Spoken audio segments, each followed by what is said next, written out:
Thanks again, guys. Thank you, guys. Our next guests come from Columbia Karate. I can't talk all of a sudden. Columbia Karate Academy in Columbia, Illinois. And Nick Reeder is the owner of Columbia Karate Academy, and we'll bring those guys in here in just a second. Nick, if you want to have a seat, find the microphone. All my co-hosts have abandoned me, but they'll be back. Thanks a lot for coming on the show, Nick. My pleasure. That one doesn't work, Nick, so we need to team up on these two. 2 on one and 1 on the other. And then Jay or Jamie join you over there as well, or Pamela Rossi. We'll be back. But Nick, you're here from Columbia Karate Academy. I can't talk all of a sudden. Columbia Karate Academy. Is it a tongue twister or is it just me? Yeah, it is a little bit, yeah. So tell us about your school. Well, we're located in Columbia, Illinois, and our primary job, obviously, is like any martial arts school for youngsters. We're trying to build character, but then also we're trying to qualify junior athletes for the national karate teams. Very good. And so you have a lot of guys over there that compete in the kickboxing tournaments? Primarily just me. We have a MMA class and a kickboxing class as well, but primarily it's for recreational, for use. However, I have competed I think I've got about 20 fights now around the area, doing mainly the Midwest. The kids that you're training over there, what type of tournaments are they doing? They're sanctioned by the USA National Karate Federation, which is now the national governing body for the sport of karate in the United States. So the International Olympic Committee, since it's close to being an Olympic sport in 2016, they're trying to, they had to get a national governing body. They picked the USAKF, so that's what we focus on is qualifying athletes for their team pools. You talked to we exchanged notes a little bit before the show, and in some of your notes you talked about the popularity of karate in the United States versus other countries. Right. And the support that the karate fighters get in other countries is really tremendous. Can you touch on that a little bit? Yeah, sure. A lot of the other countries' teams are sponsored by their governments, so it's more about the best person with the ability that wins the team trial is funded, expenses paid, travel, food, all that type of stuff, and they also get extra bonuses if they win. Where in the United States, they don't fund any of the. They fund the Olympic qualifying events and camps. However, they don't fund individual athletes. So it's more like, the best players that get the best select teams and travel. Their parents have money; they can travel, do all that type of stuff.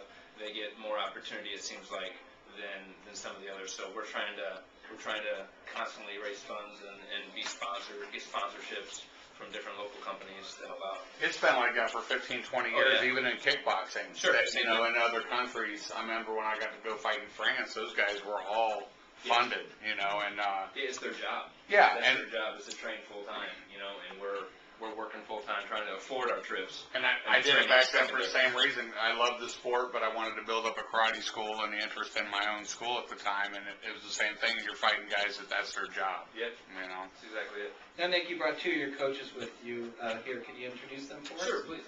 This is Sally David and Mr. Mark Toon. They've been with me for about, I'd say, since we opened in 2004. They're very competent coaches. They've been around the national karate scene. They're national referees. They hold, Sally holds a 3rd-degree black belt, and Mark holds a 2nd, so they've been in it for quite a while, and they're diehards like me.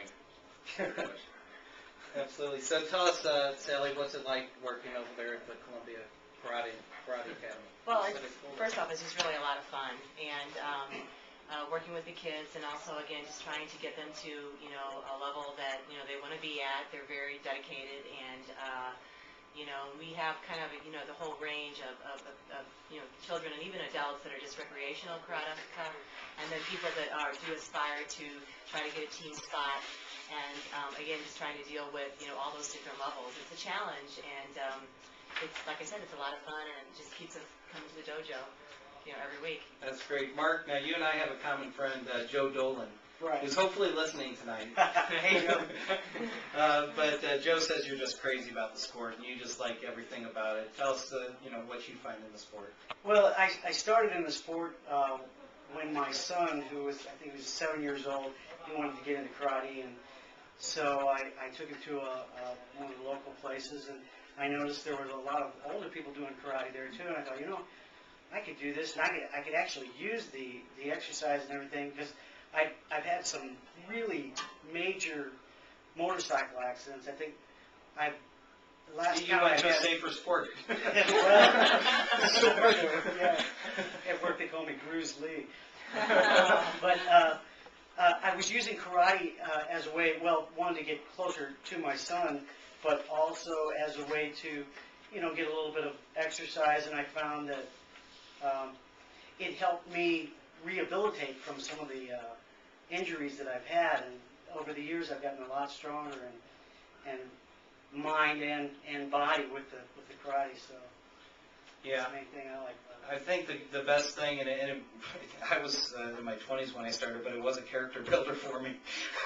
Talk about that, because that's, I know, a real big part of your program, and that's it's as important as the athletics that the kids get out of the program. Right, and I think that's more the thing.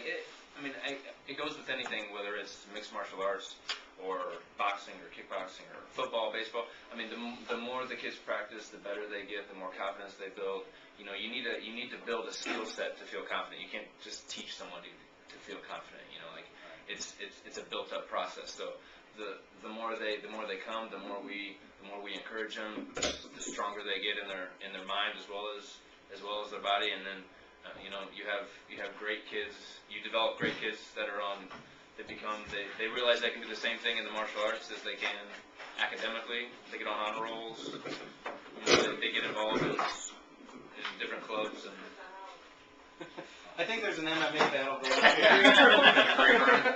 But there's a certain amount of discipline that goes with it. I love teaching. That was one of the things that I've coached football and I've taught martial arts, and to me, it's the teaching part really makes a big difference. But I talk about this a lot, the difference, especially in MMA, and between guys that come from a martial arts background and guys that are just good athletes and tough guys that want to get in there.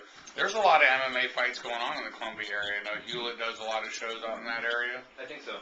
Yeah, he's, I think, doing 2 a month all around there.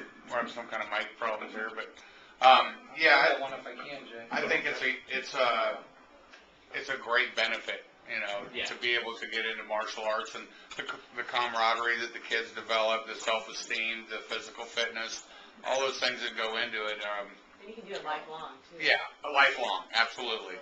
As long as you don't do what Nick does and go and kickbox every day. Yeah. And you kickboxed at a very high level, it seems. Tell us a little bit about your kickboxing career. Yeah,